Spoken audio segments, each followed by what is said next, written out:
ہم بے بس ہو جاتے ہیں، حالات ہمارے اوپر حاوی ہو جاتے ہیں، ہمیں کچھ سمجھ نہیں آتی کہ کرنا کیا ہے۔ دباؤ آہستہ آہستہ بڑھتا جاتا ہے اور وہ اس قدر بڑھ جاتا ہے کہ ہم اس کے نیچے دب جاتے ہیں۔ ایسی اپروچ اور مائنڈ سیٹ کے ساتھ ہم لوگ نہ وہ اپرچونٹیز اویل کر سکتے ہیں جو ہمارے ارد گرد ہیں، نہ ہم بہتری کے لیے کچھ کر سکتے ہیں۔ ہمارے اوپر بے صبری حاوی ہو جاتی ہے، ہم پروسیس کو ڈینائی کرتے ہیں۔ ہر چیز کو کرنے کے لیے ایک پروسیس ہے، اگر آپ اس پروسیس کو ڈینائی کریں گے تو آپ اس سے نہیں نکل سکتے یا وہ چیز حاصل نہیں کر سکتے۔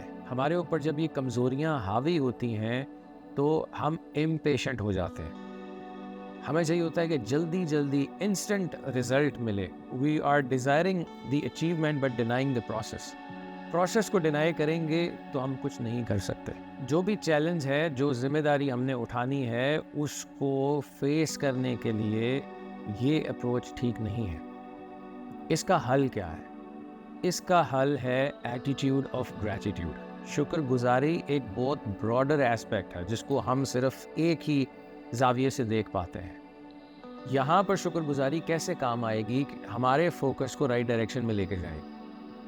پہلے تو ہمیں اس چیز کا ہمیں شیورٹی ملے گی کہ یار باوجود ہماری غلطیوں کے، کوتاہیوں کے، گناہوں کے، تجاوزات کے، ابھی تک ہم قائم ہیں، آگے بھی سلسلہ چلتا رہے گا۔ کوئی ہے جو بہت رحمان ہے، جو ہمیں درگزر کیے آ رہا ہے، اور ہمارا فوکس ہماری اپنی اسٹرینگتھ کے اوپر جائے گا، اپنی صلاحیتوں کے اوپر جائے گا، کیونکہ ہم ایسے سینیریو میں بالکل کانفیڈنس لوز کر دیتے ہیں۔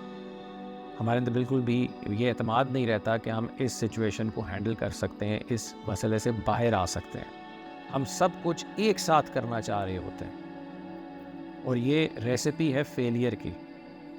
اب ایک ہی دن میں سب کچھ نہیں ہوتا، یہ اسٹیپ بائی اسٹیپ پروسیس ہوتا ہے، اور جتنا آپ معاملے کو لیٹ کریں گے، وہ طول اختیار کرے گا، اتنا مشکل ہوتا جائے گا۔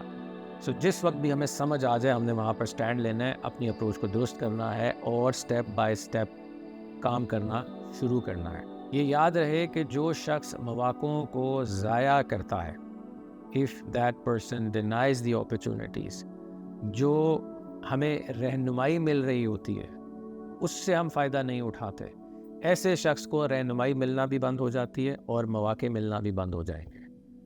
لہٰذا قدم بڑھائیں، شروعات کریں، آغاز کریں، اور پیچھے مڑ کے نہ دیکھیں۔